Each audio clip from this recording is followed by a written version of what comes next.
தூதனின் எழுத்துக்களில் இருந்து சில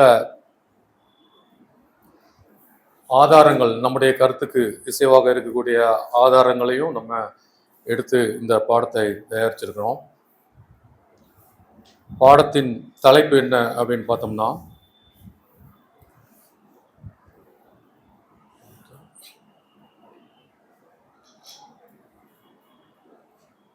பாடத்தின் தலைப்பு வந்து 7வது நாள், தி 7th டே அப்படிங்கிற தலைப்பில் நம்ம இன்னைக்கு பாடத்தை தியானிக்க இருக்கின்றோம்.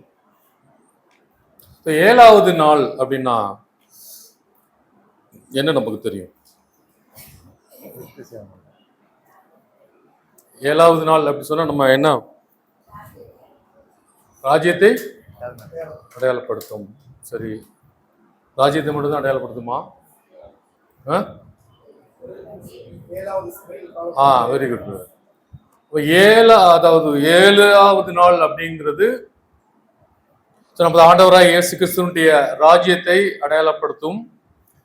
எப்படி அப்படின்னா 6 நாள் என்ன ஓய்ந்திருங்கள், 7வது நாள் 6 நாள் வேலை செய்யுங்கள், 7வது நாள் ஓய்ந்திருங்கள் அப்படின்னு சொன்ன காரியம் 6000 வருட பாடுள்ள மனுக்குலத்தின் வாழ்நாட்களையும் 7வது 1000 வருஷம் நமது ஆண்டவராய் இயேசு கிறிஸ்துவுடைய ராஜ்யத்தையும் அது அடையாளப்படுத்துவோம் அப்படிங்கிறது நமக்கு நல்லா தெரியும். அதே நேரத்தில் 7வது நாள் அப்படிங்கிறது 7 சபையின் காலப்பகுதியில் 7வது காலப்பகுதியை கூட அது அடையாளப்படுத்தக்கூடியதாக இருக்கு அப்படின்ட்டு கூட விஷயங்கள் இருக்கு.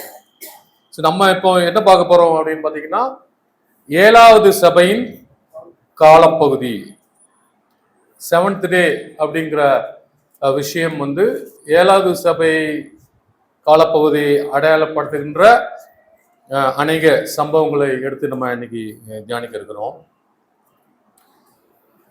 ஒரு சம்பவமா நம்ம அதை பார்க்கலாம். எல்லாமே ஒரு தனித்தனி பாடங்களாக உள்ள காரியம். நம்ம இதுக்கு நம்முடைய பாயிண்ட்ஸை மட்டும் அதுல இருந்து எடுத்து தியானிக்க இருக்கிறோம் அப்படின்னு கூட நம்ம பார்க்குறோம். ஸோ முதலாவதாக நம்ம பார்க்கக்கூடிய ஒரு சம்பவம், அதாவது 7வது நாள் என்பது 7வது சபையின் காலப்பகுதியை அடையாளப்படுத்துகின்ற ஒரு காரியம் அப்படிங்கிறத நிரூபிக்கக்கூடிய ஒரு சம்பவம் என்ன வேதத்தில் அப்படின்னு பார்த்தோம்னா,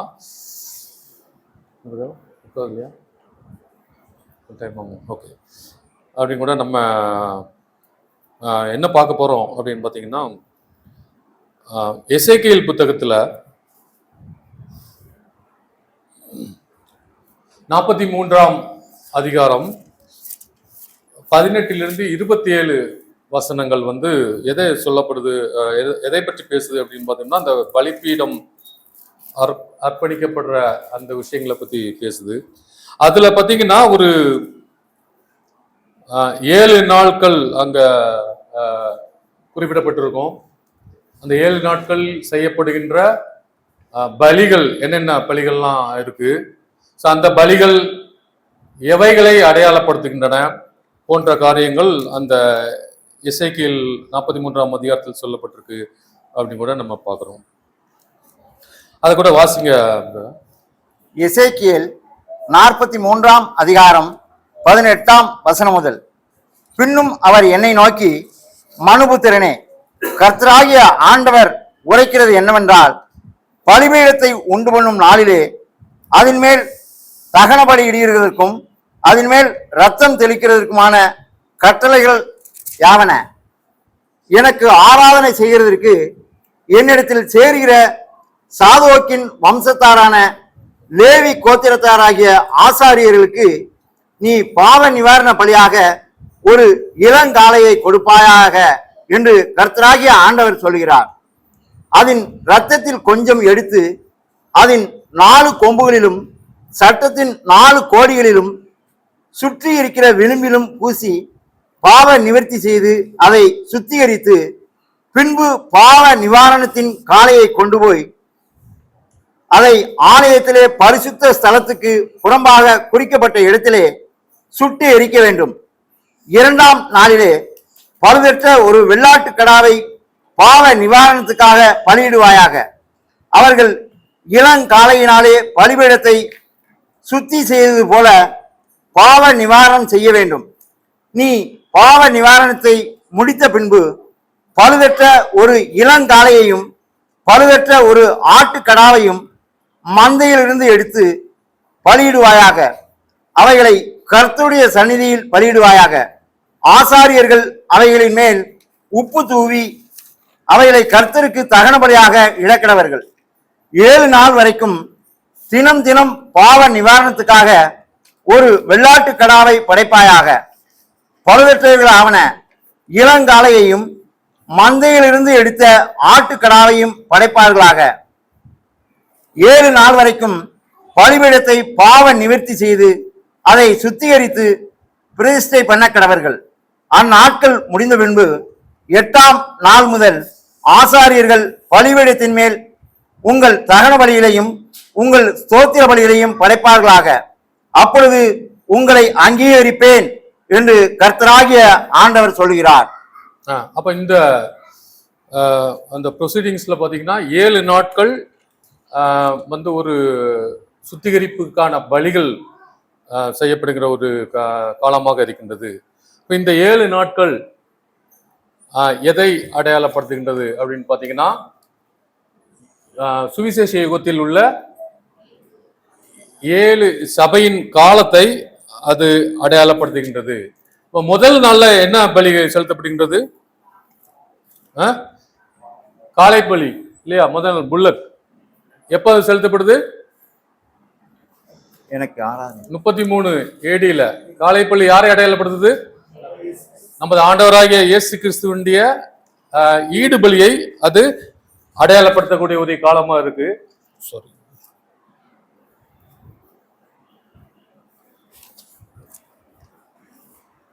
அதன் பிறகு ஒவ்வொரு நாளும் ஒரு வெள்ளாட்டு கடா வந்து பலி செலுத்தப்படுகின்றது அப்படின்னு கூட பார்க்கும்.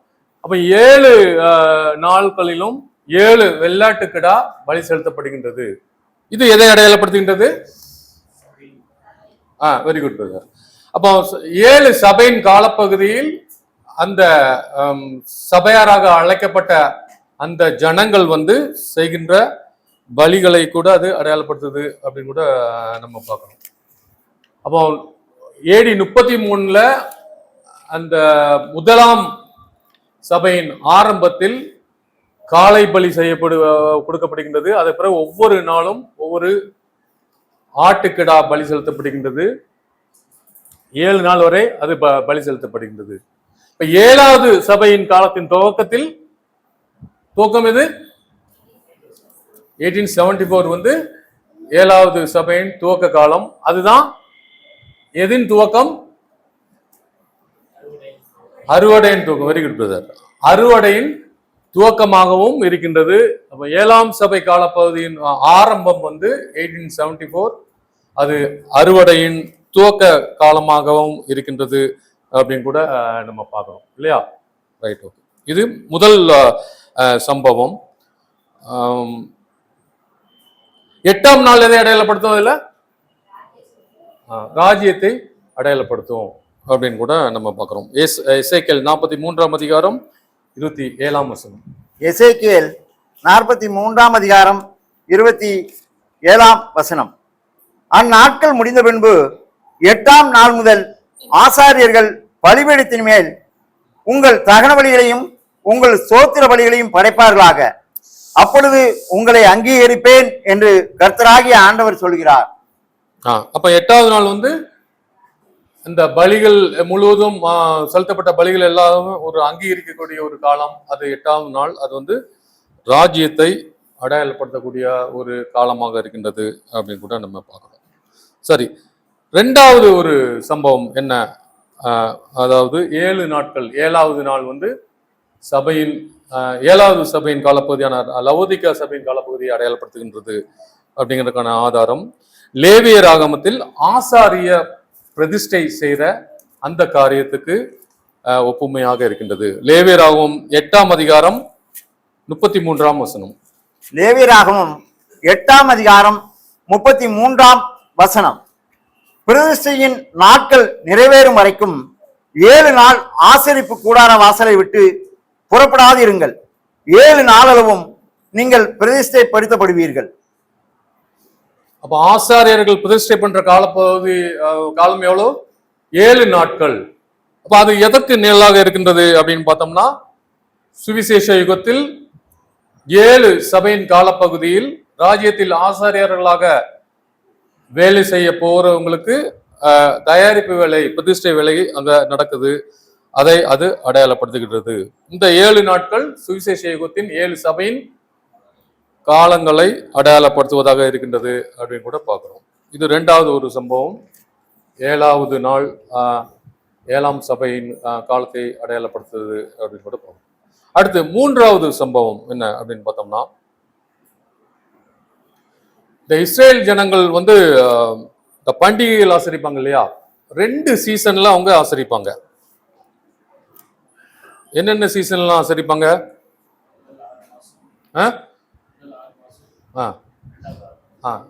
முதல் 6 மாசம், 2ஆம் 6 மாசம். இப்போ 2 ஒரு சீசன், அதாவது வசந்த கால பண்டிகைகள், இலையுதிர்கால பண்டிகைகள் அப்படின்ட்டு 2 சீசன்ல அந்த பண்டிகைகள் ஆசரிக்கப்படுது அப்படின்னு கூட பார்க்கணும். இந்த 2 சீசன்களையும் ஆசரிக்கக்கூடிய அந்த பண்டிகையின் நாட்கள்ல நம்ம எடுத்து பார்த்தோம்னா, புளிப்பில்லா அப்ப பண்டிகை எத்தனை நாள் ஆசரிப்பாங்க?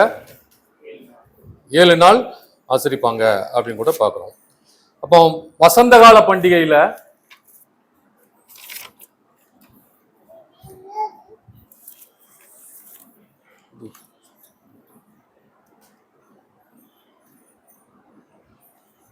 முதல்ல இலையுதிர்கால பண்டிகை,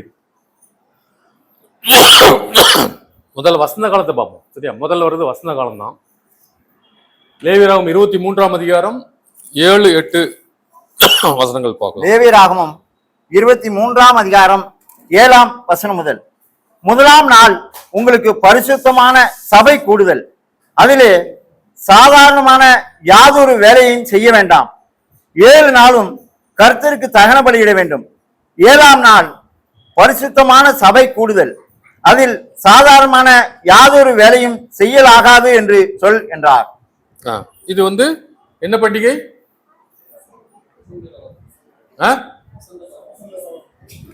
இல்ல, எந்த பண்டிகை அது அடையாளப்படுது?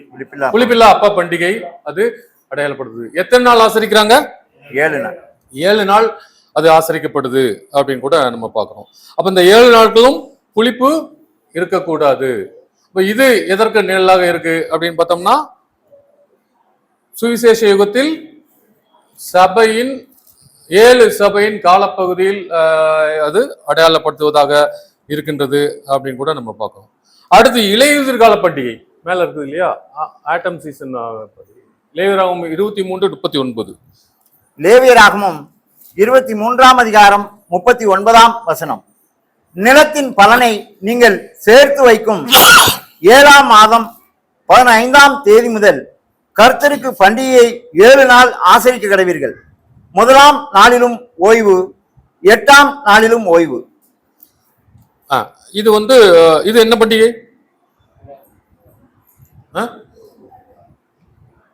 இது என்ன பண்டிகை?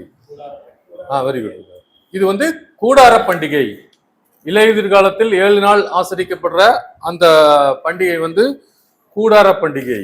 சரி, கூடார பண்டிகை எதற்கு நிழலாக இருக்கு?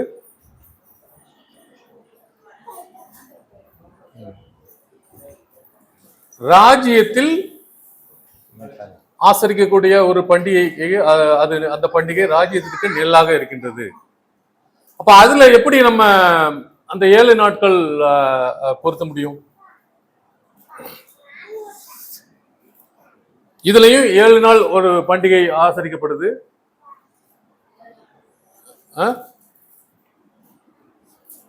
இந்த 7 நாள் பண்டிகை சுவிசேஷ யுகத்தின் 7 சபையின் காலப்பகுதி. இது எப்படி சொல்லலாம்?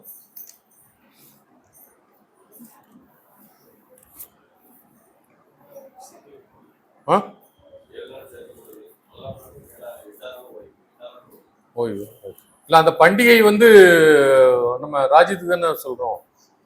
அப்ப எப்படி அந்த 7 நாட்கள் சுவிசேஷ யுகத்துக்கு நம்ம சொல்ல முடியும்? கூடார பண்டிகை அப்படிங்கிறது ராஜ்யத்தின் காரியத்துக்கு இதா இருக்கு இல்லையா? அப்போ கூடார பண்டிகையுடைய நோக்கம் என்ன? வனாந்தர பிரயாணத்தில் அந்த ஜனங்கள் வந்து அவங்க முன்னோர்கள்லாம் கூடாரத்தில் வாழ்ந்தாங்க அப்படிங்கிறத நினைவு கூறுறாங்க இல்லையா? இப்போ வனாந்தர பிரயாணம் எதை அடையாளப்படுத்துது? சுவிசேஷ யுகத்தை அடையாளப்படுத்துது. அப்போ இது நம்ம எப்படி புரிஞ்சுக்கணும் அப்படின்னு பாத்தீங்கன்னா, ராஜ்யத்தில் இந்த சபை வகுப்பார் 7 காலங்களிலும் அவர்களுடைய வாழ்க்கையை வந்து அவங்களுக்கு அதை நினைவு கூறுவதாக இருக்கின்றது. ராஜ்யத்துல சுவிசேஷ யுகத்தில் 7 காலப்பகுதியில் சபை அழைப்புக்குள்ள வந்தவங்களுடைய வாழ்க்கை வந்து அவங்க நினைவுகூடி அதை சொல்ற ஒரு காரியமாக இருக்கின்றது. 8வது நாள் வந்து ஓய்வு நாள், அது ராஜ்யத்தை அடையாளப்படுத்துது அப்படின்னு கூட நம்ம பார்க்கணும். இந்த சுவிசேஷ யுகத்தில், அதாவது இந்த 7 நாட்கள்ல அவங்க கிடைச்ச பொருட்கள்லாம் என்னது? அறுவடை பொருட்கள் என்னதெல்லாம்?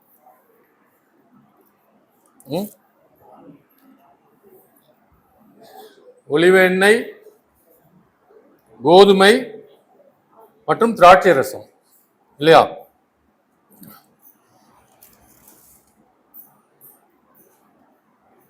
லேவியராகமம் 23ஆம் அதிகாரம் 42-43. லேவியராகமம் 23ஆம் அதிகாரம் 42ஆம் வசனம் முதல். நான் இஸ்ரவேல் புத்திரரை எகிப்து தேசத்திலிருந்து புறப்பட பண்ணின போது அவர்களை கூடாரங்களில் குடியிருக்க பண்ணினதை உங்கள் சந்ததியார் அறியும்படிக்கு 7 நாள் கூடாரங்களில் குடியிருக்க கிடைவீர்கள். இஸ்ரவேலில் பிறந்தவர்கள் எல்லாரும் கூடாரங்களில் வாசம் பண்ண வேண்டும். நான் உங்களை தேவனாகிய கர்த்தர் என்று சொல் என்றார். இது வந்து அந்த நினைவுகூறுதல், சபையின் 7 காலங்களில் சபையாரின் அர்ப்பணிப்பை நினைவு கூற ஒரு விஷயமாக இருக்கின்றது.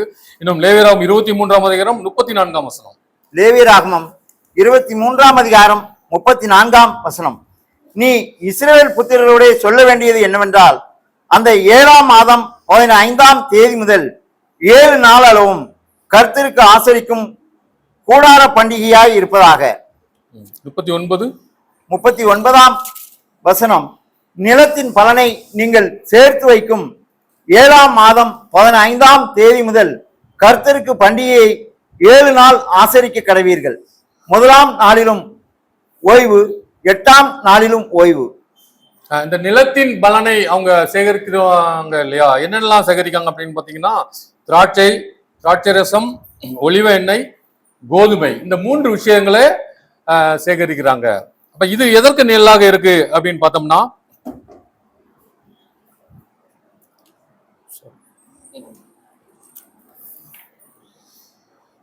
ஒலிவ எண்ணெய் பரிசுத்த ஆவியை அடையாளப்படுத்துகின்றது. திராட்சை ரசம் ஆண்டவருடைய ஈடுபலியை அடையாளப்படுத்துகின்றது. கோதுமை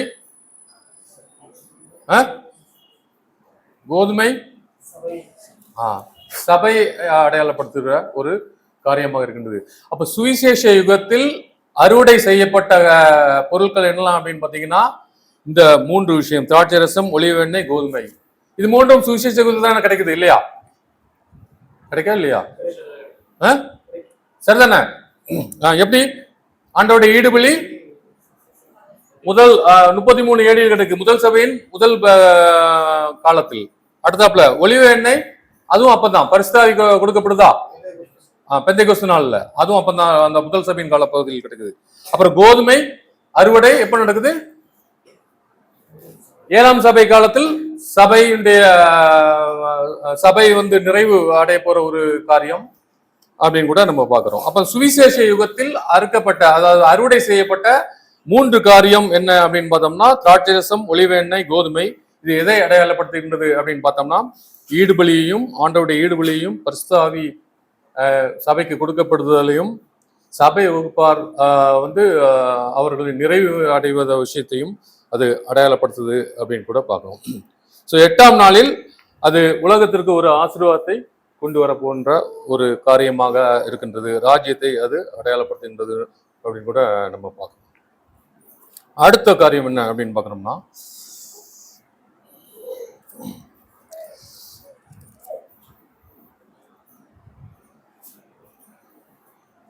ஸோ அப்போ ஏழாவது நாள் அப்படிங்கிறது ஏழாவது சபையின் காலப்பகுதியை அடையாளப்படுத்துகின்ற ஒரு விஷயமாக இருக்கின்றது அப்படின்னு கூட பார்க்குறோம்.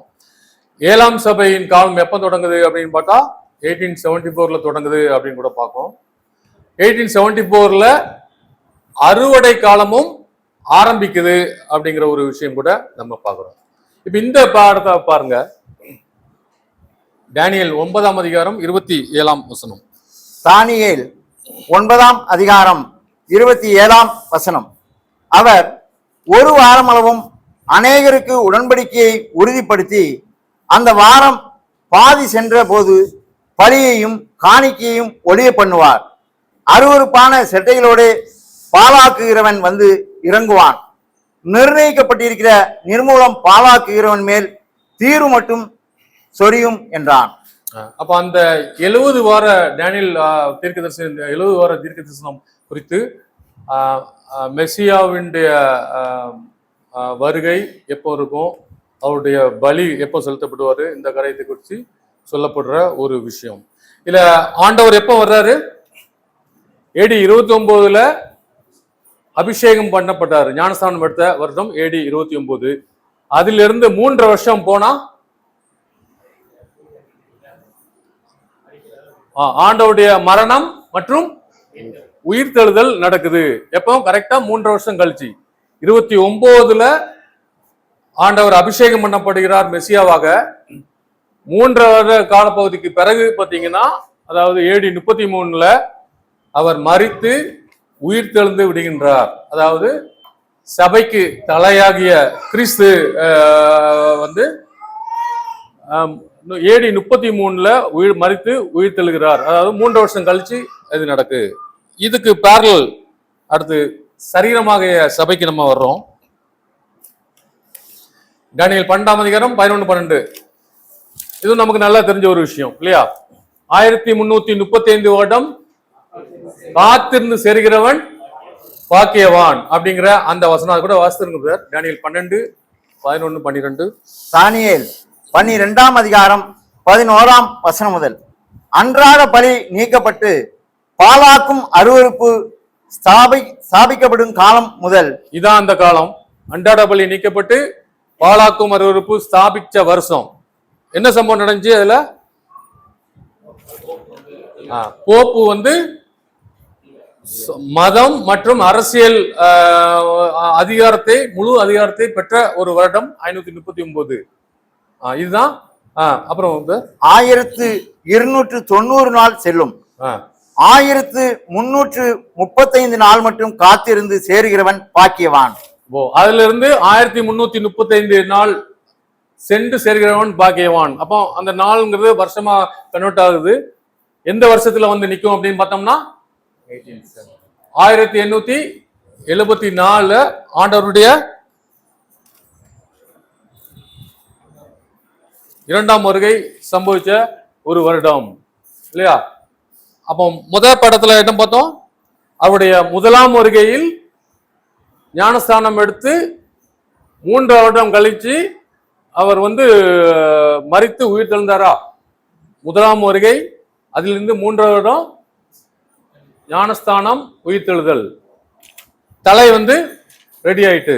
அடுத்து பாத்தீங்கன்னா சபை 2ஆம் வருகை 1874. அதிலிருந்து 3 வருஷம் போனீங்கன்னா 1878 வரும். 78 சபையின் உயிர்த்தெழுதல் ஆரம்பித்த ஒரு வருடமாக இருக்கின்றது அப்படின்னு கூட பார்க்கும். Resurrection of body of Jesus Christ. சரிதானா? ஸோ இதுல ஆண்டவருடைய 1ஆம் வருகையில வந்து 3 வருஷம் கழிச்சு மரித்து அவர் உயிர்த்தெழுகிறார். தலை ரெடி ஆகிவிட்டது. அதுக்கு பேரலா என்ன பார்க்கிறோம் அப்படின்னு பார்த்தீங்கன்னா, அவருடைய 2ஆம் வருகையில் அவர் வந்து 3 வருடம் கழித்து சரீரமாகிய சபையின் உயிர்த்தெழுதல் நடந்த வருஷம் 1878 அப்படிங்கிற ஒரு விஷயத்தை கூட நம்ம பார்க்கிறோம். அடுத்து என்ன பார்க்க போறோம் அப்படின்னு பார்த்தீங்கன்னா, ஜோசுவா 6ஆம் அதிகாரம் 12 - 16 வசனங்கள். யோசுவா 6ஆம் அதிகாரம் 12ஆம் வசனம் முதல். யோசுவா அதிகாலமே எழுந்திருந்தான். ஆசாரியர்கள் கர்த்தரின் பெட்டியை சுமந்து கொண்டு போனார்கள். தொனிக்கும் 7 எக்காலங்களை படிக்கிற 7 ஆசாரியர்களும் எக்காலங்களை ஊதிக்கொண்டே கர்த்தரின் பெட்டிக்கு முன்பாக நடந்தார்கள். யுத்த சன்னமானவர்கள் அவர்களுக்கு முன்னாலே நடந்தார்கள். பின் தண்டோவெனில் எக்காலங்கள் ஊதப்படுகையில் கர்த்தரின் பெட்டிக்கு பெண் சென்றது. 2ஆம் நாளிலும் பட்டணத்தை ஒரு தரம் சுற்றி வந்து பாளையத்துக்கு திரும்பினார்கள். இந்தபடி 6 நாளும் செய்தார்கள். 7ஆம் நாளில் அதிகாலமே கிழக்கு வெளுக்கும் போது எழுந்திருந்து அந்த பிரகாரமே பட்டணத்தை 7 தரம் சுற்றி வந்தார்கள். அன்றைய தினத்தில் மாத்திரம் பட்டணத்தை 7 தரம் சுற்றி வந்தார்கள். 7ஆம் தரம் ஆசாரியர் எக்காலங்களை ஊதுகையில் யோசுவா ஜனங்களை நோக்கி, ஆர்ப்பரியுங்கள், பட்டணத்தை கர்த்தர் உங்களுக்கு ஒப்பு கொடுத்தார். ஆனாலும் இந்த பட்டணமும் இதிலுள்ள யாவும் கர்த்தருக்கு சாபத்தீடாய் இருக்கும். நாம் அனுப்பின ஆட்களை ராகாப் என்னும் வேசி மறைத்து வைத்தபடியால் அவளும் அவளோட வீட்டுக்குள் இருக்கிற அனைவரும் மாத்திரம் உயிரோடே இருக்க கடவர்கள். போதும். அப்ப இது நமக்கு நல்லா தெரிஞ்ச ஒரு சம்பவம். ஜோசுவாவும் அந்த இஸ்ரேலர்களும் எரிகோவை மேற்கொண்ட ஒரு காரியம். அப்ப அதுல என்ன நடக்கு அப்படின்னு பாத்தீங்கன்னா, 7 நாட்கள் அவங்க அதை முற்றுகை போடுறாங்க. 7ஆவது நாள்ல ஒரு மிகப்பெரிய வெற்றி கிடைக்கு ஜோசுவாக்கு அப்படின்னு கூட நம்ம பார்க்கிறோம் இல்லையா? அப்ப அந்த 7 நாட்கள் எரிகோவை மேற்கொள்ற அந்த காலப்பகுதி எதற்கு நிழலாக இருக்கு? சுவிசேஷ யுகத்தில் 7 சபையின் காலங்களுக்கு அது நிழலாக இருக்கின்றது அப்படின்னு கூட பார்ப்போம். 1, 2, 3, 4, 5, 6, 7. இப்ப இங்கேயும் பாத்தீங்கன்னா யோசுவா 6ஆம் அதிகாரம் 12ஆம் வசனம் வாசிங்க. யோசுவா 6ஆம் அதிகாரம் 12ஆம் வசனம். யோசுவா அதிகாலமே எழுந்திருந்தான். ஆசாரியர்கள் கர்த்தரின் பெட்டியை சுமந்து கொண்டு போனார்கள். போதும். யோசுவா என்ன செய்யறாரு? எப்ப எழுந்திருக்காரு? Early morning. அதிகாலமே எழுந்திருக்காரா? எந்த காலப்பகுதி? சபையுடைய முதலாம் சபையின் ஆரம்ப காலப்பகுதி. யோசுவா எழுந்தது எதுக்கு நிழலாக இருக்கின்றது? அதிகாலமே எழுந்தது. நமது ஆண்டவராய் இயேசு கிறிஸ்துவினுடைய உயிர் தெழுதலுக்கு அது நிழலாக இருக்கின்றது. அதே மாதிரி பாத்தீங்கன்னா 7ஆவது நாள் 6ஆம் அதிகாரம் 12ஆம் வசனம் வாசிங்க. யோசுவா 6ஆம் அதிகாரம் 17ஆம் வசனம். ஆனாலும் இந்த பட்டணமும் இதில் உள்ள யாவும் கர்த்தருக்கு சாபத்தீடாய் இருக்கும். இல்ல பிரதர், 7ஆவது நாளுடைய காரியத்தை 16ஆம் வசனம், 15 வாசிங்க. 15ஆம் வசனம். 7ஆம் நாளில் அதிகாலமே கிழக்கு வெளுக்கும் போது எழுந்திருந்து அந்த பிரகாரமே பட்டணத்தை 7 தரம் சுற்றி வந்தார்கள். சரி, இந்த வசனம் என்ன சொல்லுது? 7ஆம் நாளில் யார் எந்திரிக்கா? திரும்ப வாசிங்க. யோசுவா 6ஆம் அதிகாரம் 15ஆம் வசனம். 7ஆம் நாளில் அதிகாலமே கிழக்கு வெளுக்கும் போது எழுந்திருந்து அந்த பிரகாரமே. இங்க ஒரு யாரோ எழுந்திருக்காங்களா? யாரு? 7ஆம் நாள்ல அதிகாலமே யாரு? ஜனங்கள் யாருக்கு அடையாளம்? சபை வகுப்பாருக்கு அடையாளம். அப்போ முதலாம் நாள் அதிகாலமே ஆண்டவராய் யோசுவா எழுந்தது தலையாகிய கிறிஸ்துவினுடைய உயிர்த்தெழுதலை அடையாளப்படுத்துகின்றது. 7ஆம் நாள் அதிகாலையிலே ஜனங்கள் எழுந்திருக்கிறது, இஸ்ரேல் ஜனங்கள் எழுந்திருக்கிறது.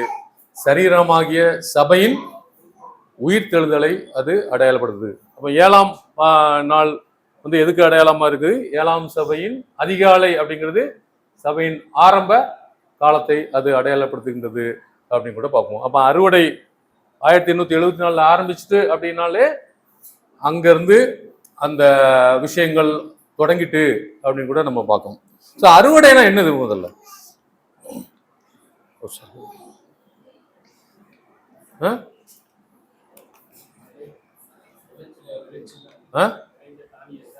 தானியத்தை களத்துல சேர்க்கிறதும் 2 விஷயம் நடக்குது. 2 பாகமா அறுவடை வேலை இருக்கும். ஒண்ணு தானியத்தை களஞ்சியத்தில் சேர்ப்பது, இன்னொன்னு வந்து களைகளை கட்டி வச்சு எரிப்பது இல்லையா? அப்ப முதல்ல அறுவடை காலம் ஆரம்பிச்சது அப்படின்னாலே முதல்ல அறுவடை செஞ்சத களையத்துல சேர்க்கணுமா இல்லையா? இல்லையா? சேர்த்தன ஆகணும். அறுவடை ஆரம்பிச்சது அப்படின்னு நீங்க சொல்லிட்டோம்னா, இல்லைன்னா இதை நம்ம தள்ளி போடணும். முதலாம் 7ஆம் சபையின் ஆரம்ப வருஷம் இதுன்னு வச்சுக்கிட்டு அறுவடை காலம் இதுன்னு சொல்லக்கூடாது. அறுவடையை கொஞ்சம் தள்ளி போடணும். அப்போ அதுக்கு வாய்ப்பு இருக்கா அப்படின்னா வாய்ப்பு இருக்கிற மாதிரி நமக்கு தெரியல. வாய்ப்பு இருந்தா அதை கூட நம்ம கேட்க தயாரா இருக்கோம் அப்படின்னு கூட நம்ம பார்க்கறோம். சரிதானே? இது கிளியர் தானே? என்ன இல்ல அறுத்தாச்சு இல்ல? ஆமா, என்ன ப்ராசஸ் இருக்கு? ஆமா, அது வெட்டி வச்சாச்சு இல்ல? அறுவடை பண்ணி வச்சாச்சா இல்லையா? அறுவடை ஆரம்பிச்சிட்டா இல்லையா? அதுதான் நம்மளுடைய பாயிண்ட். ஆமா, கிளீனிங் ப்ராசஸ் எல்லாம் நடக்கும். அதுக்கு தான் இன்னும் இந்த இவ்வளவு பீரியட் இருக்குல்ல, அதுக்கு பிறகு அதில் அது கிளீன் பண்ணுன்ட்டு அப்போ அதுக்கு பிறகு தேவையில்லை, அவசியம் இல்லை. ஏன்னா அப்போ கெமிக்கல்ஸ்லாம் கிடையாது. சரி, இப்போ இது ஒரு ப்ரூஃபாக கூட இருக்கு. இன்னும் கூட பார்த்தீங்கன்னா 1 தெசலோனிக்கர் 4:16. 1 தெசலோனிக்கேயர் 4ஆம் அதிகாரம் 16ஆம் வசனம். 16ஆம் வசனம். ஏனெனில் கர்த்தர் தாமே ஆரவாரத்தோடும் பிரதான தூதனுடைய சத்தத்தோடும் தேவ எக்காலத்தோடும் வானத்திலிருந்து இறங்கி வருவார். அப்பொழுது கிறிஸ்துவுக்குள் மரித்தவர்கள் முதலாவது எழுந்திருப்பார்கள். அப்போ ஆண்டவர் ஆரவாரத்தோடும் பிரதான தூதனுடைய சத்தத்தோடும் வந்த வருஷம் 1874 அப்படிங்கிறது நமக்கு நல்லாவே தெரியும். அப்பொழுது கிறிஸ்துவுக்குள் மரித்தவர்கள் உயிர் தெழுந்திருப்பாங்க. அப்ப அந்த சபையின் 7ஆம் சபையின் முதல் கால பகுதியில் கூட அந்த உயிர்த்தல் ஆரம்பிக்கிறது அப்படிங்கிறதுக்கான ஆதார வசனம் அப்படின்னு கூட நம்ம பார்க்கணும். இன்னும் கூட பார்த்தீங்கன்னா 78 எப்படி நம்ம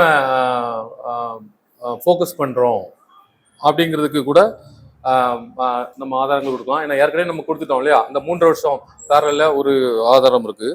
இன்னும் கூட பார்த்தீங்கன்னா இந்த இஸ்ரேல் ஜனங்கள் நமக்கு நிழல் இல்லையா? ஆவிக்குரிய மாம்சீக இஸ்ரேலர்கள், ஆவிக்குரிய இஸ்ரேல் நம்ம கம்பேர் பண்ணோம் இல்லையா?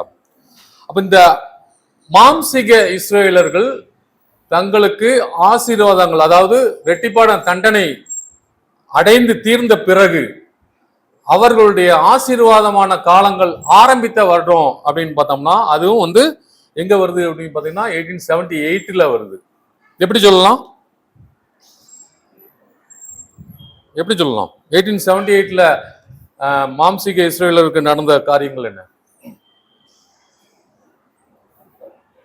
சொல்லுங்க. Very good. அதான் பெர்லின் நேஷன் ஆஃப் காங்கிரஸ் அப்படிங்கிற ஒரு விஷயத்துல ஒரு தீர்மானம் கொண்டு வர்றாங்க இந்த வருஷத்துல தான், 1878. அது என்ன தீர்மானம் அப்படின்னு பார்த்தோம்னா, உலகம் முழுவதும் இருக்கின்ற யூதர்களுக்கு அவர்களுடைய உரிமைகள் கொடுக்கப்படணும். பாலஸ்தீனால ஒருத்தங்க அந்த ஒரு யூதன் வந்தாங்கன்னா அங்க நிலம் வாங்கி அவங்க தங்குறதுக்கான உரிமை கொடுக்கணும். இந்த மாதிரியான உரிமைகள் அவர்களுக்கு கொடுக்கப்பட்ட ஒரு வருடம் தான் இந்த 1878. அதுதான் பெர்லின் காங்கிரஸ் ஆஃப் நேஷன் அப்படிங்கிற ஒரு தீர்மானம் எடுக்கப்பட்ட வருஷம். அப்ப அவர்களுக்கு இழந்து போன ஆசீர்வாதங்கள் திரும்ப கிடைக்கக்கூடிய ஒரு காரியம். இழந்து போன தேசத்தை கூட அவங்க திரும்ப கிடைக்க போறிய ஒரு ஆரம்ப புள்ளியாக 1878 இருக்கு. அதுல இருந்து அவங்க பாலஸ்தீனால இடம் வாங்கி அவங்க அதுல வாழ்வதற்கான காரியங்கள் அங்க ஆரம்பிச்சது அப்படின்னு கூட நம்ம பார்க்கிறோம். இது பெஞ்சமின் டிஸ்ரேலி அப்படிங்கிற ஒரு இஸ்ரேலிய பிரதமர் இதை முன்னெடுத்த ஒரு காரியம். இங்கிலாந்து பிரதமர். இவர் ஒரு யூதன். லார்ட் பீக்கன்ஸ்ஃபீல்டு அப்படிங்கிற ஒரு பேரும் அவருக்கு இருக்கு. இவர் தான் ஜெர்மன் சான்சலர் பிஸ்மார்க்கோட இந்த உடன்படிக்கை செய்து யூதர்களுக்கு சமமான உரிமைகள் கொடுக்கப்படணும், பாலஸ்தீனியால அவங்க நிலம் வாங்கி அவங்க குடியிருக்கிறதுக்கான ஒரு வாய்ப்பை உருவாக்கி கொடுத்த அந்த வருஷம் அப்படின்னு கூட நம்ம பார்க்கணும். இன்னும் கூட பார்த்தீங்கன்னா அவர்களுக்கான அந்த ஆசீர்வாதங்கள் திரும்ப கிடைக்கிறதுக்கான என்னெல்லாம் ஆதாரங்கள் நம்ம சொல்லலாம் அப்படின்னு பார்த்தோம்னா 1878ல புதிய ஏற்பாடு, அதாவது யூதர்கள் அதுவரை வைத்துக் கொண்டிருந்தது பழைய ஏற்பாடு தான், புதிய ஏற்பாடு அவங்க ஏற்றுக்கொள்ள மாட்டாங்க. 1878ல பாத்தீங்கன்னா புதிய ஏற்பாடு கிரேக்கத்தில் இருந்து எபிரேயத்தில் மொழிபெயர்க்கப்பட்டுச்சு. அதாவது ரட்சிப்பின் சுவிசேஷம் யூதர்கள் கையில் அவர்களுடைய தாய்மொழியிலேயே போய் சென்று சேர்ந்த ஒரு வருடம் வந்து இந்த 1878 அப்படின்னு கூட பார்க்கும். இதை யாரு பண்ணா அப்படின்னு பார்த்தோம்னா பிராங்க் டெலிட்ஸ் அப்படிங்கிற ஒரு ஒரு ஜெர்மன்காரர். அவர் வந்து லூத்தரன் சபையை சேர்ந்த ஒரு சகோதரன். அவர் இந்த மொழிபெயர்ப்பில் ரொம்ப ஆர்வம் காமிச்சு இந்த கிரீக்ல இருக்கிற புதிய ஏற்பாட்டை எபிரேய மொழிக்கு மொழிபெயர்த்து கொடுத்தது யூதர்கள் கையில அவர்களுடைய தாய்மொழியிலேயே ரட்சிப்பின் சுவிசேஷம் போய் சேர்ந்துட்டு அப்படிங்கிற ஒரு விஷயம் கூட நடந்த வருஷம். அது மட்டும் இல்ல, இன்னும் கூட பார்த்தோம்னா ரஷ்யா வந்து ஒரு பெரிய கம்யூனிஸ்ட் கண்ட்ரி. அந்த கண்ட்ரிக்குள்ள நீங்க சுவிசேஷன்லாம் அறிவிக்க போக முடியாத ஒரு சூழல் இருந்தப்போ, ஆனா அங்க நிறைய யூதர்கள் வாழ்ந்துட்டு இருக்காங்க. அப்ப அவங்களுக்கு அந்த சுவிசேஷம் போய் சேரணும் அப்படின்னா ஏதாட்டு ஒரு வேலை அங்க நடக்கணும், ஒரு அதிசயம் நடந்தாகணும் இல்லையா? அப்ப என்ன நடக்கு அப்படின்னு பாத்தீங்கன்னா 1878ல யூத கிறிஸ்தவ இயக்கம் அப்படிங்கிற ஒரு இயக்கத்தை ஆரம்பிக்காங்க. அதாவது யூதர்களா இருந்து கிறிஸ்தவர்கள கன்வெர்ட் ஆனவங்க. அவங்க என்ன செய்யறாங்க அப்படின்னா யூதர்கள் எல்லாருக்கும் இந்த ரட்சிப்பின் சுவிசேஷம் ஆண்டவரை குறிச்சான விஷயங்கள் போய் சேரணும் அப்படின்ட்டு அவங்க இந்த யூத கிறிஸ்தவ இயக்கங்களை ரஷ்யாக்குள்ள ஆரம்பிச்சு சுவிசேஷத்தை பரப்புற வேலையை அவங்க செஞ்சாங்க. அந்த மாதிரி வந்த ஒரு ஒரு மூமெண்ட் தான் நோவி இஸ்ரேல் மூமெண்ட் அப்படிங்கிறது. அது 1880ல முழு முயற்சியில அந்த வேலையை அவங்க பண்றாங்க. அதுக்கான ஒரு வித்து உருவான ஒரு காரியம் வந்து 1878ல அப்படின்னு கூட பார்க்கும். 2 வருஷத்துல அந்த இயக்கம் முழு மூச்சில செயல்பட ஆரம்பிச்சு அவங்க வந்து யூதர்களுக்கு ஆண்டவரை குறித்தான ரட்சிப்பின் சுவிசேஷத்தை சொல்லி ஆண்டவரை மெஸ்ஸியாவாக ஏற்றுக்கொள்ளணும் அப்படிங்கிற காரியத்தை முன்னெடுத்த இயக்கம் இது நோவி இஸ்ரேல் மூமெண்ட் அப்படிங்கிற ஒரு மூமெண்ட் அப்படின்னு கூட நம்ம பார்க்கணும். அப்ப இஸ்ரேலர்கள் ஆசீர்வாதத்தை சுதந்திரிக்க ஆரம்பித்த அந்த வருடம் வந்து 1878. அப்படியே நீங்க பேரல்ல வந்தீங்கன்னா ஆவிக்குரிய இஸ்ரேலர்கள் அவர்களுடைய ஆசீர்வாதத்தை சுதந்திரிக்கக்கூடிய ஒரு வருடம் கூட 1878. அதுதான் இந்த உயிர்த்தெழுதல் சபையின் உயிர்த்தெழுதல் நடந்த ஒரு வருஷமாக இருக்கின்றது அப்படின்னு கூட பார்ப்போம். யூத யுக அறுப்பு நடந்துட்டு இருந்துச்சு இல்லையா? அது எல்லாருக்கும் தெரிஞ்சுதா? எல்லாருக்கும் தெரிஞ்சா? எல்லாருக்கும் தெரியல. அதே மாதிரி தான் சுவிசேஷ யுக அறுப்பும் நடந்துட்டு இருப்பது எல்லாருக்கும் தெரியாது. அர்ப்பணிக்கப்பட்டவங்களுக்கு தான் அதை கண்டுபிடிக்க முடியும். அப்படின்னா அர்ப்பணிப்புனா என்னது? அடுத்த கேள்வி வரும் இல்லையா?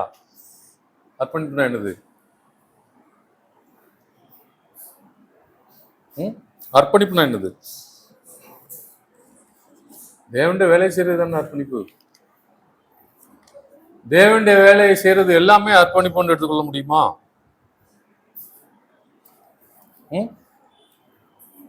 எடுத்துக்கொள்ள முடியுமா?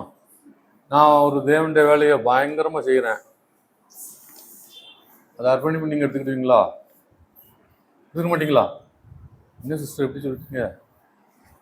ஏன் எடுத்துக்க மாட்டீங்க?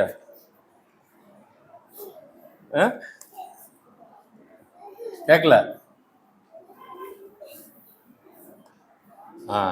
நான் எந்த உள்நோக்கத்தோடு அதை செய்கிறேன் அப்படிங்கிறது ஒரு முக்கியம். சரியா? தேவனுடைய வேலையை தான் நான் செய்யறேன், இல்லைன்னு சொல்லல. ஆனால் என்னுடைய உள்நோக்கம் என்ன? அதுக்குள்ள என்னுடைய சுயநலம் இருக்குதா? இதை செய்யறதுனால எனக்கு ஏதாவது பலன் இருக்குதா? அதை நான் என் உள்ளுக்குள்ள வச்சுட்டு நான் அந்த வேலைகளை செய்யும் போது அதை அர்ப்பணிப்பாக கருத முடியாது. நான் வந்து உங்களை ஏமாத்திடுவேன். தேவனை ஏமாற்ற முடியுமா? தேவன் நம்மை பரியாசோட விட்டார் அப்படின்னு கூட நம்ம பார்க்குறோம். அப்போ அர்ப்பணிப்பு அப்படின்னு பார்த்தோம்னா சுயநலம் இல்லாத தேவனுடைய வேலை அப்படின்னு கூட நம்ம பார்க்குறோம்.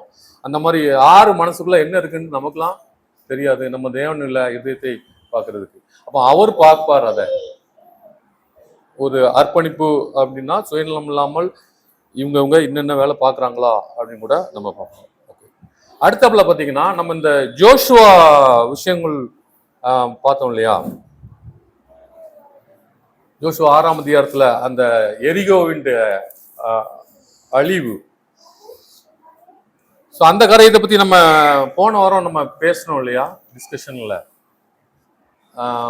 அதாவது என்ன விஷயம் நம்ம பேசணும் அப்படின்னா யோர்தான், கரெக்ட். யோர்தானுக்கு இப்புறம் 2 கோத்திரம் சுதந்திரிக்கிறாங்க முதல்ல. அதன் பிறகு மீதி உள்ள 9 கோத்திரம் அவங்க சுதந்திரிக்கிறாங்க. அப்போ உயிர்த்தெழுதல் 2 பாகமா நடக்கு அப்படிங்கிறதுக்கு நம்ம சொன்னோம். 2 விஷயத்துக்கு அதை உதாரணமா சொன்னோம், ஆதாரமா சொன்னோம். ஒண்ணு வந்து 2 காலப்பகுதியில் நடக்குது உயிர்த்தெழுதல் அப்படின்ட்டு சொன்னோம். இன்னொன்னு வந்து உயிர்த்தெழுந்த சபை என்ன செய்யுது அப்படிங்கிற கேள்விக்கான ஒரு பதிலும் அதுல இருந்துச்சு. அப்படிதானே இருந்துச்சா இல்லையா? இல்லையா? எப்படி அப்படின்னா நம்ம என்ன சொன்னோம் அப்படின்னா முதல்ல 2 கோத்திரம் கானானை சுதந்திரித்தல் அப்படிங்கிறது முதல்ல ஒரு குரூப் வந்து உயிர்த்தெழுதலுக்குள்ள வர்றது. அதாவது இந்த தெசலோனிக்கே வசனத்தின்படி அவருடைய வருகையில் ஆரவாரத்தோடு அவர் வரையில கிறிஸ்துவுக்குள் மரித்தவர் முதலாவதாக உயிர்த்தெழுறாங்க அப்படிங்கிறதுக்கு அதை நம்ம ஒரு ஆதாரமா கொடுத்தோம். அது பிறகு வந்து அந்த கோத்திரம் 9 கோத்திரம் கானானை சுதந்திரித்தல் வந்து பரலோக ராஜ்யத்தை அதுக்கு பிற வர்ற சபை வகுப்பார் சுதந்திரிக்கிறாங்க அப்படின்னு சொன்னோம். 2வது ஒரு காரியம், அவங்க என்ன செஞ்சிட்டு இருக்காங்க உயிர்த்தெழுந்தவங்க அப்படின்னு ஒரு கேள்விக்கு நம்ம என்ன பதில் கொடுத்தோம் அப்படின்னா இந்த 2.5 கோத்திரம் வந்து அந்த மீதி உள்ள கோத்திரத்தாருக்கு அவர்கள் அந்த தேசத்தை சுதந்திரிக்க உதவி செஞ்சிட்டு இருக்காங்க அப்படின்ட்டு வசனம் இருக்கு, தெளிவா இருக்கு அப்படின்னு ஒன்று சொன்னோம். உடனே ஒரு அப்ஜெக்ஷன் ரைஸ் ஆச்சு போன வாரம் நம்ம ஒன் டே மீட்டிங்ல. என்ன அப்ஜெக்ஷன் அப்படின்னு பார்த்தோம்னா அந்த 2.5 கோத்திரம் இருக்கு இல்லையா, அது வந்து தேவன் வாக்குத்தத்தம் கொடுத்த தேசமே இல்லை அப்படின்னு சொன்னாங்களா இல்லையா? சரி, அப்போ நம்ம அன்னைக்கு வந்து நமக்கு உடனடியாக கையில பதில் இல்லை. அது என்னென்று அப்போ பார்ப்போம் அப்படின்ட்டு பார்த்து அதுக்குள்ள ஒன்று ஆதாரங்கள் கூட எடுத்துக்கோம்.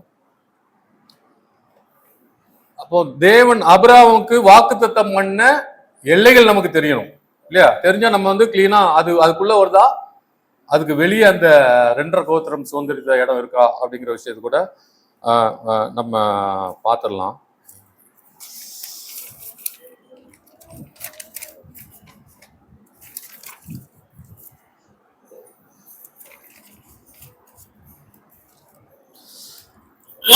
இதை கூட நம்ம வசனங்கள் பார்த்துடலாம். இப்ப சொன்ன காரியங்களுக்கு வசனங்கள் பார்த்துடலாம். என்னாகமம் 34ஆம் அதிகாரம் 14-15 வசனம். என்னாகமம் 34ஆம் அதிகாரம் வசனம் 14-15. என்னாகமம் 34ஆம் அதிகாரம் 14ஆம் வசனம் முதல். ரூபன் புத்திரர் தங்கள் பிதாக்களுடைய வம்சத்தின்படியும் காத் புத்திரர் தங்கள் பிதாக்களுடைய வம்சத்தின்படியும் தங்கள் சுதந்திரத்தை பெற்றுக்கொண்டதும் அல்லாமல் மனாசேயின் பாதி கோத்திரத்தாரும் தங்கள் சுதந்திரத்தை பெற்றுக்கொண்டார்கள். இந்த 2.5 கோத்திரத்தாரும் சூரியோதய திசையாகிய கிழக்கே எரிகோவின் அருகேயுள்ள யோர்தானுக்கு இப்புறத்திலே தங்கள் சுதந்திரத்தை பெற்றுக்கொண்டார்கள் என்றான்.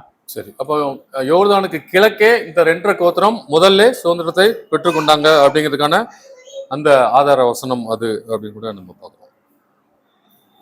சரி, இப்ப அந்த 2.5 கோத்திரம் சுதந்திரத்த இடம் வந்து ஆபிரகாமுக்கு தேவன் வாக்குத்தத்தம் கொடுத்த எல்லைகளுக்குள் தான் இருக்கா அப்படிங்கிறத பார்க்கலாம்.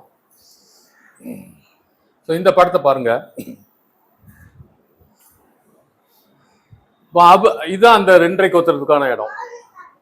யோர்தானுக்கு கிழக்க மனாசே, காத், ரூபன்.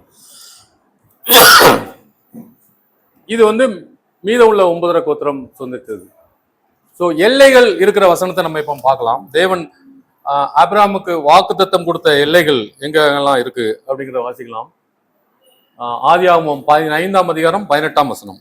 ஆதியாகமம் 15ஆம் அதிகாரம் 18ஆம் வசனம். அந்நாளிலே கர்த்தர் ஆபிரகாமோடு உடன்படிக்கை பண்ணி எகிப்தின் நதி துவக்கி ஐபிராத் நதி என்னும் பெரிய நதி மட்டும் உள்ளதும். எங்கிருந்து எங்க சொல்லுங்க. எகிப்தின் நதி துவக்கி எங்க இருக்கு?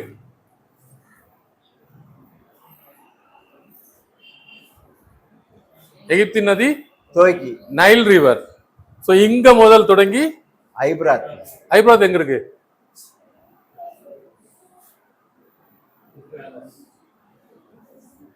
இது கொஞ்சம் இது பண்ண முடியுமா? அது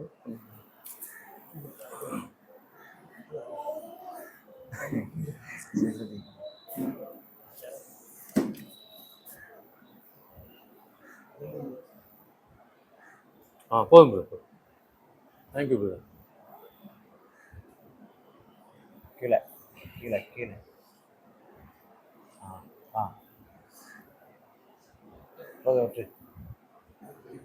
பேருமா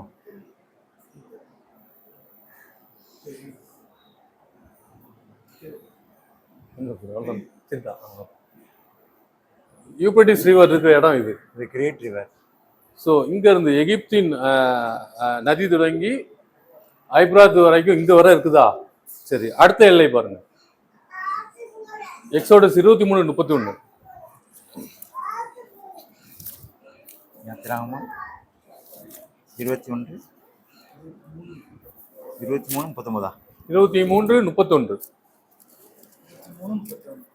யாத்திராகமம் 23ஆம் அதிகாரம் 31ஆம் வசனம். சிவந்த சமுத்திரம் தொடங்கி பெலிஸ்தரின் சமுத்திரம் வரைக்கும். எங்க இருக்கு சிவந்த சமுத்திரம்? பெலிஸ்தியரின் சமுத்திரம் தொடங்கி பெலிஸ்தரின் சமுத்திரம் வரைக்கும். இங்க வருமோ? பெலிஸ்தீன் சமுத்திரம் எங்க? இது வருமோ? Gulf of அக்காபாவா?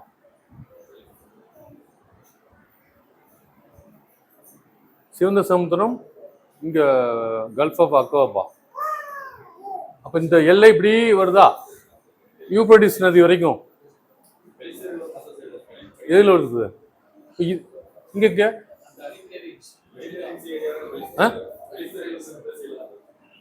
அதான் எங்க இருக்கு? அங்க எந்த கடல் இருக்கு? இது வருது என்ன? சாரி, இது அகோவா கிடையாது. இதுதான் வருது. இது பூரா அப்படியே வருது. இதுக்குள்ளதானே இது வருது. அப்போ அப்ராமுக்கு தேவன் வாக்குத்தத்தம் கொடுத்த எல்லைக்குள்ளதான் இந்த 2 கோத்திரமும் இருந்தே ஆகணும் இல்லையா? வேற வழியே இல்லை. அதுவும் எல்லைக்குள்ளதான் இருக்குது.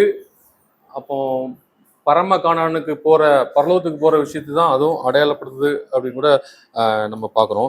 இது கூட இந்த எல்லைகள் யோசுவா காலத்துல சுதந்திரிக்கல இல்லையா? அது கூட நம்ம வசனங்கள் பார்க்கலாம். யோசுவா 13ஆம் அதிகாரம் 1-6 வசனங்கள்.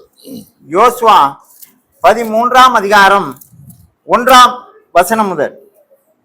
யோசுவா வயது சென்று முதிர் வயதான போது கர்த்தர் அவனை நோக்கி, நீ வயது சென்றவனும் முதிர்ந்தவனுமா ஆனாய், சுதந்திரித்துக் கொள்ள வேண்டிய தேசம் இன்னும் மகா விஸ்தாரமாய் இருக்கிறது. சுதந்திரிக்குள்ள தேசம் இன்னும் மகா விஸ்தாரமா இருக்கின்றது. அதனால முழு இடத்தையும் யோசுவா காலத்தில் சுதந்திரிக்கப்படவில்லை. அப்புறம் மீதியாய் இருக்கிற தேசம் எவையெனில், எகிப்துக்கு எதிரான சீகோர் ஆறு துவக்கி கானானியரை சேர்ந்ததாக எண்ணப்படும் வடக்கே இருக்கிற எக்ரோனின் எல்லை மட்டுமல்ல, பெலிஸ்தரின் எல்லா எல்லைகளும். இப்படி சுதந்திரிக்கக்கூடிய இடங்கள் இன்னும் பெரிய விஸ்தாரமான இடம் இருக்குது அப்படின்ட்டு அத சொல்றாரு அப்படின்னு கூட பார்ப்போம். அப்ப எப்போ அந்த முழு தேவன் கொடுத்த அந்த எல்லைகளை அவர்கள் சுதந்திரித்தாருங்க அப்படின்னு பார்த்தோம்னா, அது எப்போ?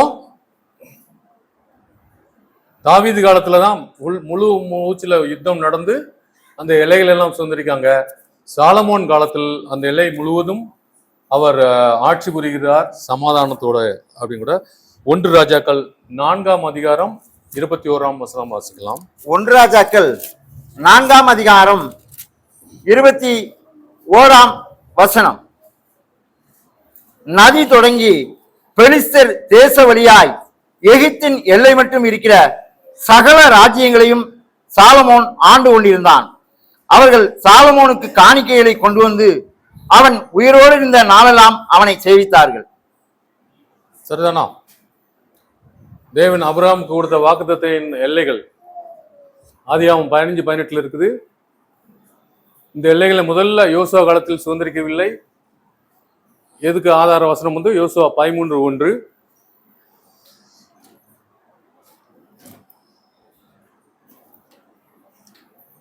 அதுக்கு பிறகு அந்த எல்லைகள் முழுவதும் சாலமோன் காலத்தில் அவர் சுதந்திரித்து ஆண்டு கொண்டார். அதாவது ராஜ்யத்துக்கு ஒரு நிழலான ஒரு காரியம் அப்படின்னு கூட நம்ம அது பார்க்குறோம். ஸோ அந்த டயத்துல தான் முழுமையான அந்த பகுதி வாக்குத்தத்தத்தின் பகுதியில் அவங்க சுதந்திரிக்காங்க. அப்போ அந்த 2.5 கோத்திரம் சுதந்திரித்த இடம் வந்து வாக்குத்தத்தம் கொடுக்கப்பட்ட எல்லைக்குள் தான் இருக்கின்றது அப்படின்னு கூட நம்ம இந்த காரியங்கள் மூலம் முழுமையாக நிரூபிக்கிறோம்னு கூட பார்க்குறோம். சரி, அடுத்தது பார்த்தீங்கன்னா இந்த 2 வகையாக தான் உயிர்த்தல் நடக்கு, அதாவது 2 பாகமா நடக்குது அப்படிங்கிறதுக்கு இன்னொரு ஒரு ஆதாரம் கூட கொடுக்கலாம். 1 ராஜாக்கள் 19ஆம் அதிகாரம் 18ஆம் வசனம். 1 ராஜாக்கள் 19ஆம்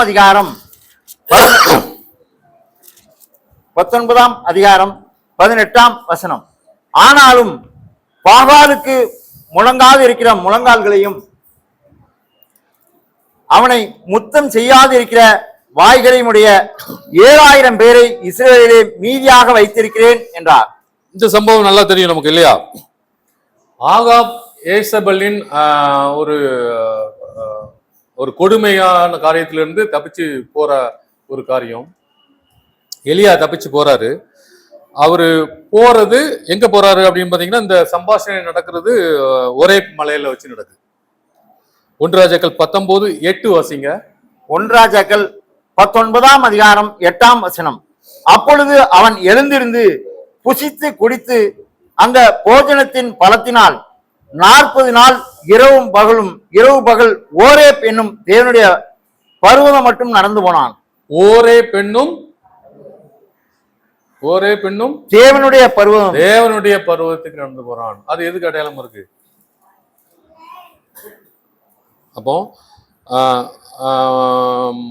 அப்போ என்ன சொல்லப்படுது? நான் மட்டும்தான் உயிரோட வந்தேன் தப்பிச்சு அப்படின்ட்டு எலியா சொல்லச்சுல, இன்னும் 7000 பேர் இருக்காங்க ஆல்ரெடி சொல்றாங்களா? ஒரு 2 வகையான 2 முறையில அதாவது 2 காலப்பகுதியில் அந்த உயிர்த்தல் கூட நடக்குங்கிறதுக்கு இதே கூட நம்ம ஒரு ஆதாரமாக எடுக்கிறோம் அப்படின்னு கூட நம்ம பார்க்குறோம். அப்புறம் பார்த்தீங்கன்னா உயிர்த்தெழுந்த பரிசுத்தவான்கள் என்ன வேலை செய்திருக்காங்க இப்போ அப்படிங்கிற ஒரு கேள்விக்கு யோசுவா 1:15 பதில் இருக்கு. யோசுவா 1ஆம் அதிகாரம் 15ஆம் வசனம். கர்த்தர் உங்களைப் போல உங்கள் சகோதரரையும் இளைப்பாற பண்ணி அவர்களும் உங்கள் தேவனாகிய கர்த்தர் தங்களுக்கு கொடுக்கும் தேசத்தை சுதந்திரித்துக் கொள்ளும் மட்டும் அவர்களுக்கு உதவி செய்ய கடவீர்கள். பின்பு போதும். அந்த 2.5 கோத்திரம் என்ன பண்ணிட்டு இருக்காங்கன்னா இன்னும் சுதந்திரிக்காத 9.5 கோத்திரத்துக்கு அவர்கள் உதவி செஞ்சுட்டு இருக்கிறாங்க. அந்த வேலையை அவங்க செய்யறாங்க அப்படின்னு கூட நம்ம பார்க்கிறோம். சரிதானா? வசனம் தெளிவா இருக்குல்ல? இது நிழல் பொருள்ல பாத்தீங்கன்னா இந்த 7 வாதைகளை முன்னிருந்து நடத்தி செய்கிற அந்த 7 தூதர்கள் யாரு? நம்ம ஏற்கனவே ஒரு பாடத்துல தெளிவா பார்த்துட்டோம் இல்லையா? 7 வாதைகளை நடத்துறது யாரு? பாபிலோனுக்கு எதிராக பாபிலோனை அழிக்கும் வேலைகளை செய்யறது யாருன்னு பாத்தீங்கன்னா யாரு? உயிர் தெழுந்த பரிசுத்தவான்கள் தான் அதை செய்யறாங்க அப்படின்னு கூட நம்ம பார்க்கிறோம். வெளிப்படுத்தல் 16:1. வெளிப்படுத்தின விசேஷம் 16ஆம் அதிகாரம் 1ஆம் வசனம். அப்பொழுது தேவாலயத்திலிருந்து உண்டான ஒரு பெருஞ்சத்தம் அந்த 7 தூதருடனே, நீங்கள் போய் தேவனுடைய கோப கலசங்களை பூமியின் மேல் ஊற்றுங்கள் என்று சொல்ல கேட்டேன். வெளிப்படுத்தல் 11:19. 11:19. வெளிப்படுத்தின விசேஷம் 11ஆம் அதிகாரம் 19ஆம் வசனம். அப்பொழுது பரலோகத்தில் தேவனுடைய ஆலயம் திறக்கப்பட்டது. அவருடைய ஆலயத்திலே அவருடைய உடன்படிக்கையின் பெட்டி காணப்பட்டது. அப்பொழுது மின்னல்களும் சத்தங்களும் இடி முழக்கங்களும் பூமி அதிர்ச்சியும் பெருங்கல்மலையும் உண்டாயின. இந்த 7 தூதர்கள் அப்படிங்கிறவங்க காற்றுகளாலும் அக்னியினாலும் படைக்கப்பட்ட தேவ தூதர்களா அப்படின்னு ஒரு கேள்வி வந்துச்சுன்னா என்ன சொல்லலாம்? ஏதாட்டும் ஒரு ஆர்குமெண்ட் அப்படி வந்துச்சுன்னா என்ன சொல்லலாம்? இது உயிர்த்தெழுந்த சபை செய்தது இல்ல, இது பரலோகத்தில் இருக்க சேனையில ஒரு 7 தூதர்கள் தான் அதை செய்யறாங்க அப்படின்னு சொன்னா என்ன பதில் கொடுக்கலாம்? ஸோ அதுக்கு நம்ம அந்த எரிகோ பட்டணத்தை மேற்கொள்ற சம்பவத்தை ஆதாரமா கொடுக்கணும். எப்படி? யோசுவா 6ஆம் அதிகாரம் 4ஆம் வசனம். யோசுவா 6ஆம் அதிகாரம் 4ஆம் வசனம். 7 ஆசாரியர் பெட்டிக்கு முன்பாக 7 கொம்பு எக்காலங்களை பிடித்துக் கொண்டு போக வேண்டும். 7ஆம் நாளில் 7 ஆசாரியர்கள் தானே? அவங்க யாரு? மனுஷங்களா தேவதூதர்கள் சொல்ல முடியாது இல்லையா? அப்போ ஆசாரியர்கள் தான் அதை செய்யறாங்க. அப்போ ஆசாரியராக மாறின உயிர்த்தெழுந்த சபை அந்த எரிகோவை அழிக்கின்ற வேலையை பார்த்தது. அப்போ அதே மாதிரி பாபிலோன் அழிக்கிற வேலையும் கூட அந்த உயிர்த்தெழுந்த சபை செய்கின்றது அப்படின்னு கூட நம்ம பார்க்குறோம். இன்னும் ஆதாரங்கள் கொடுக்கலாம். யாத்ராகமம் 7ஆம் அதிகாரம் 1ஆம் வசனம். யாத்ராகமத்துல அந்த வாதைகள் எல்லாம் நடக்கும் இல்லையா? அந்த சம்பவங்களை பார்க்கலாம். யாத்திராகமம் 7ஆம் அதிகாரம் 1ஆம் வசனம். கர்த்தர் மோசேயை நோக்கி, பார், உன்னை நான் பார்வோனுக்கு தேவனாக்கினேன். உன் சகோதரனாகிய ஆரோன் உன் தீர்க்கதரிசியாய் இருப்பான். இதுல என்ன சொல்லுது? திருப்பி வாசிங்க. கர்த்தர் மோசேயை நோக்கி, பார், உன்னை நான் பார்வோனுக்கு தேவனாக்கினேன். உன் சகோதரனாகிய ஆரோன் உன் தீர்க்கதரிசியாய் இருப்பான். பார்வோனுக்கு தேவன் மோசேயா? அவருக்கு சகோதரன் இவரோட தீர்க்கதரிசியா? மோசே யாருக்கு நல்லா இருக்கார்? சகோதரன் ஆரோன் யாருக்கு நல்லா இருக்கார்? சரிதான். ஸோ ஆண்டவராய் இயேசு கிறிஸ்துக்கு மோசே நல்லா இருக்கிறாரு. ஏன்னா பிதாவாகிய தேவன் தானே இன்ஸ்ட்ரக்ஷன் கொடுக்காரு. பிதாவாகிய தேவன் மோசேக்கு இன்ஸ்ட்ரக்ஷன் கொடுக்காரு இல்லையா? அவரு நமது ஆண்டவராய் இயேசு கிறிஸ்து. சரீரமாக சபை ஆரோன். யாத்திராகமம் 7ஆம் அதிகாரம் 2ஆம் வசனம். யாத்திராகமம் 7ஆம் அதிகாரம் 2ஆம் வசனம். நான் உனக்கு கட்டளையிடும் யாவையும் நீ சொல்ல வேண்டும். பார்வோன் இஸ்ரவேல் புத்திரரை தன் தேசத்தில் இருந்து அனுப்பிவிடும்படி உன் சகோதரனாகிய ஆரோன் அவனிடத்தில் பேச வேண்டும்.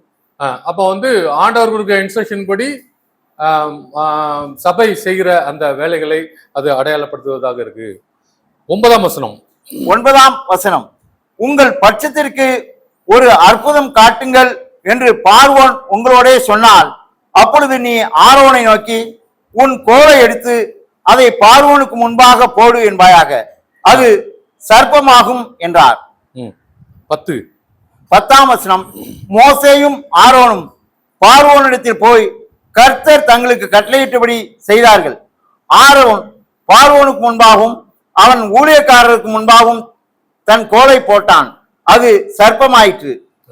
அப்போ எகிப்தின் வாதைகளை முன்னிருந்து நடத்துறது யாரு?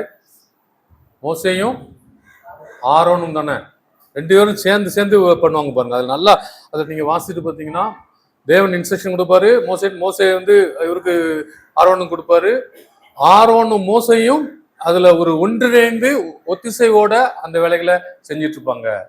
அப்போ தலையாகிய கிறிஸ்துவும் சபையாகிய சரீரமும் ஒத்திசைந்து செய்கிற அந்த பாபிலோனின் அழிவை அது அடையாளப்படுத்துகின்றது. அப்போ உயிர்த்தெழுந்த சபை தான் ஆண்டவருடைய ஆண்டவருடைய கூட சேர்ந்து இந்த பாபிலோனின் அழிவுகளை செய்கின்ற அந்த வேலைகளை கூட அது செய்து அப்படின்னு கூட நம்ம பார்க்கணும்.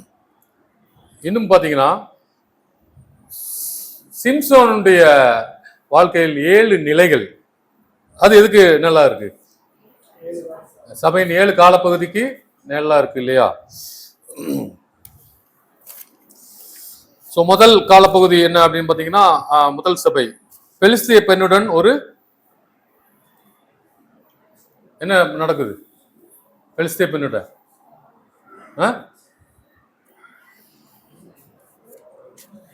பெலிஸ்திய பெண்ணுடன் என்ன நடக்குது? சிம்சோன் பெலிஸ்திய பெண்ணோட நிச்சயதார்த்தம் பண்றாரா? பெட்ராத்தல் பண்றாரு. பெட்ராத்தல் சொல்லணும், நிச்சயதார்த்தம் சொல்லக்கூடாதுன்னு இருக்காங்க. அது முதல் சபையின் காலத்துக்கு ஒரு நிழலாக இருக்கின்றது. பெலிஸ்திய பெண்ணுடன் நிச்சயதார்த்தம், சிங்கத்தின் மரணமும் புதிரும் இல்லையா? அப்போ 2வது சபையின் காலப்பகுதி எதுக்கு அதுக்கு நிழலாக எது சொல்லப்படுது அப்படின்னு பார்த்தோம்னா, பெலிஸ்திய வயல்களில் 300 நரிகளை அவிழ்த்து விடுதல். சிம்சோன் அவிழ்த்து விடுதல். அது 2ஆம் சபை காலப்பகுதிக்கும். 3ஆம் சபை காலப்பகுதிக்கு எது நிழலாக இருக்கின்றது அப்படின்னா, சிம்சோன் ஏதாமிற்கு ஓடி போவதில் அடையாளப்படுத்துது. 4வது சபை சபைக்கு எது நிழலாக இருக்கு? சிம்சோன் வாழ்க்கை கழுதையின் தாடையால் 1000 பெலிஸ்தியர்களை கொன்று போடுதல் அடையாளமாக இருக்கு. 5வது சபை காலப்பகுதி என்ன அப்படின்னு பார்த்தீங்கன்னா, சிம்சோன் ஒரு வேசியுடன் கொண்ட உறவு உள்ள ஒரு காலத்தை அது அடையாளப்படுத்துது. அந்த வேசி கூட ஒரு தீட்டிய சதி திட்டம் அவரை கொல்ல, அந்த விஷயம் 5ஆம் சபை காலப்பகுதியை அடையாளப்படுத்துது. 6ஆம் சபை கால பகுதிக்கு அடையாளமாக என்ன சொல்லப்பட்டிருக்கு அப்படின்னு பார்த்தீங்கன்னா, தெலீலாவுடனான ஒரு உறவும் தெலீலாவின் துரோகமும் அந்த 6ஆம் சபைக்கு அடையாளமாக இருக்கு. 7ஆம் சபைக்கு அடையாளமாக என்ன இருக்கு அப்படின்னு பார்த்தோம்னா, என்ன அடையாளம்? அவரு இந்த 6ஆம் சபை காலத்துல அந்த தெலீலாவோட உறவுனால எல்லாமே இழந்து செயலற்ற ஒரு நிலைக்கு சிம்சோன் போயிட்டாரா? கண்ணை பிடுங்கியாச்சு, எல்லாம் விலங்கு போட்டு கையை காலெல்லாம் கட்டியாச்சு. செயல்படுத்த தேவனுடைய வேலைகளையோ எதையோ செயல்படுத்த முடியாத ஒரு நிலைக்கு போயிட்டா. அதுக்கு பிறகு அவர் என்ன செய்வாரு? எழுந்து இல்லையா? நியாயாதிபதிகள் 16ஆம் அதிகாரம் எழுந்து அவர் 2 தூண்களையும், தாகோண்ட கோயிலுடைய 2 தூண்களையும் தகர்த்து எறிகிற ஒரு வேலை. நியாயாதிபதிகள் 16ஆம் அதிகாரம் 29-30. நியாயாதிபதிகள் 16ஆம் அதிகாரம் 29ஆம் வசனம் முதல். சிம்சோன் அந்த வீட்டை தாங்கி நிற்கிற 2 நடு தூண்களில் ஒன்றை தன் வலது கையினாலும் மற்றொன்றை தன் இடது கையினாலும் பிடித்து கொண்டு, என் ஜீவன் பெலிஸ்தரோடே கூட மடிய கிடவது என்று சொல்லி பலமாய் சாய்க்க, அந்த வீடு அதில் இருந்த பிரபுக்கள் மேலும் எல்லா ஜனங்கள் மேலும் விழுந்தது. இவ்விதமாய் அவன் உயிரோடு இருக்கையில் அவனால் கொல்லப்பட்டவர்களை பார்க்கிலும் அவன் சாகும்போது அவனால் கொல்லப்பட்டவர்கள் அதிகமாய் இருந்தார்கள். ஒரு செயலற்ற ஒரு நிலையில் இருந்து ஒரு செயல்படுற ஒரு நிலைக்கு சிம்சோன் செய்த வேலை, அதை கூட நம்ம உயிர்த்தெழுதல் வந்த சபை செய்யற ஒரு காரியத்துக்கு கூட நம்ம அடையாளமாக சொல்லலாம் அப்படின்னு கூட நம்ம பார்க்குறோம். அது போக நமக்கு போன வாரம் ஒரு அடிஷனல் பாயிண்ட் வேற முத்து சகோதரர் கொடுத்துட்டு போனாரு. அதையும் கடைசி நேரத்தில் நம்ம ஆட் பண்ணிட்டோம் ஒரு ஆதாரமாக. கணக்கனின் மைக்கூடு அந்த ஒரு விஷயம் கூட இதற்கு ஆதாரமாக இருக்கின்றது இல்லையா? எசேக்கியேல் 9ஆம் அதிகாரம் 2ஆம் வசனத்திலிருந்து 4ஆம் வசனம் வரை. எசேக்கியேல் 9ஆம் அதிகாரம் 2ஆம் வசனம் முதல். அப்பொழுது இதோ 6 புருஷர் வெட்டுகிற ஆயுதங்களை தங்கள் கைகளில் பிடித்துக் கொண்டு வடக்கே பார்த்த உயர்ந்த வாசலின் வழியிலிருந்து வந்தார்கள். அவர்களில் சணல் நூல் அங்கி தரித்து தன் அறையில் கணக்கனுடைய மைக்கூட்டை வைத்திருக்கிற ஒருவன் இருந்தான். அவர்கள் உள்ளே பிரவேசித்து வெண்கல பலிபீட தண்டையிலே நின்றார்கள். அப்பொழுது இஸ்ரவேலின் தேவனுடைய மகிமை கேருவின் மேல் இருந்து எழும்பி ஆலயத்தின் வாசற்படியிலே வந்து சணநூல் அங்கி தரித்து தன் அறையிலே கணக்கனுடைய மைக்கூட்டை வைத்திருக்கிற புருஷனை கூப்பிட்டு, கர்த்தர் அவனை நோக்கி, நீ எருசலேம் நகரம் எங்கும் உருவ போய் அதற்குள்ளே செய்யப்படுகிற சகல அருவருப்புகளின் நிமித்தமும் பெருமூச்சு விட்டு அழுகிற மனுஷரின் நெற்றிகளில் அடையாளம் போடு என்றார். இந்த சம்பவம் கூட அந்த அழிவு வேலைகளை, அதாவது பாபிலோனை அழிக்கும் வேலை உயிர்த்தெழுந்த சபை தான் செய்து அப்படிங்கிறதுக்கு ஒரு ஆதாரமாக இருக்கின்றது. அப்ப இஸ்ரேல்ல பாத்தீங்கன்னா அக்கிரமம் செய்கைகள் நடந்துட்டு இருக்கு.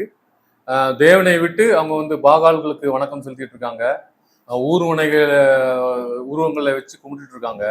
அப்ப அந்த அக்கிரமம் நிறைஞ்சி போன உடனே என்ன நடக்கு அப்படின்னு பார்த்தீங்கன்னா, வெட்டுகின்ற ஆயுதம் தரித்த 6 புருஷர்கள் இறங்கி வர்றாங்க. அதுல 7வது ஒரு புருஷர் கையில கணக்கனுடைய மைக்கூடு இருக்கு. அவர் அடையாளம் போடுறாரு. யார் மேல அடையாளம் போடுறாரு?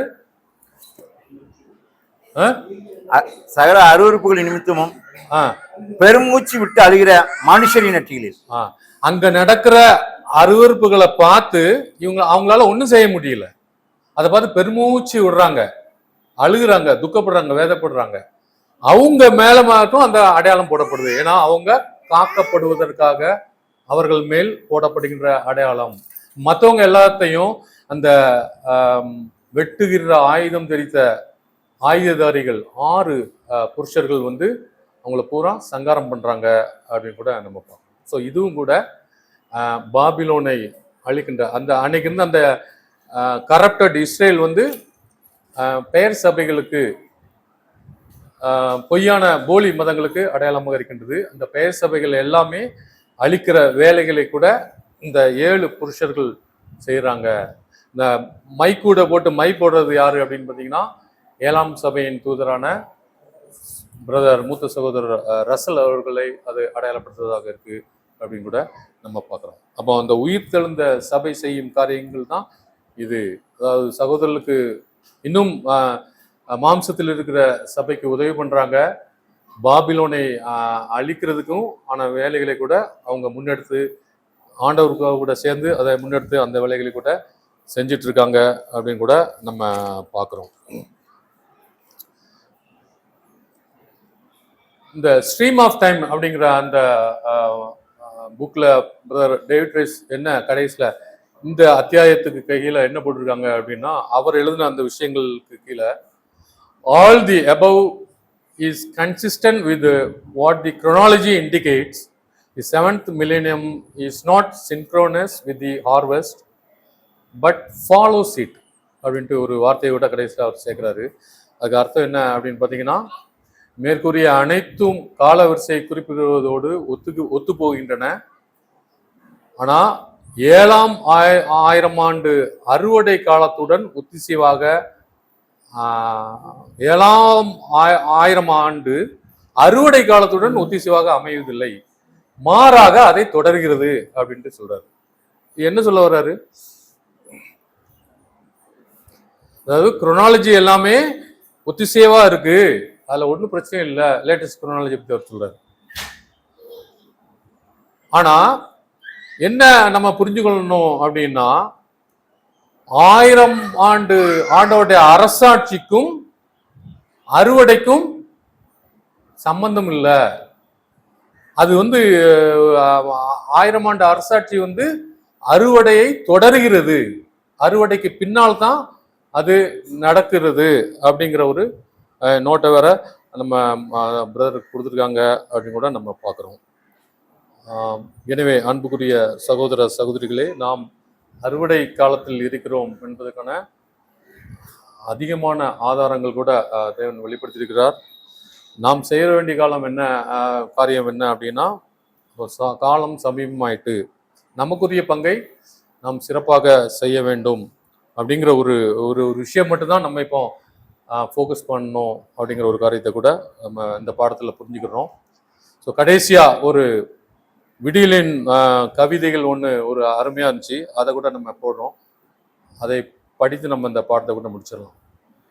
கொஞ்சம் படிங்க, தெரியுதா? சத்தியத்தின் வார்த்தை அரிதான வண்ண கண்ணாடி சாளரம் போன்றது. நாம் வெளியே நின்று உற்று நோக்குகிறோம், ஆனால் அங்கே எந்த அழகையும் காண்பதில்லை, எந்த நேர்த்தியான வடிவமைப்பையும் காண்பதில்லை, குழப்பத்தை தவிர வேறு ஒன்றையும் காண்பதில்லை. உள்ளிருந்து மட்டுமே மகிமை வெளிப்படும். அந்த காட்சியின் பரவசத்தில் திளைக்க விரும்புகிறவன் வளைந்து செல்லும் படிக்கட்டிகளில் ஏறி அந்த வாசலின் வழியே நுழைய வேண்டும். சத்தியத்தின் பேராலயத்தின் புனித வாசல் மிகவும் தாழ்வானது.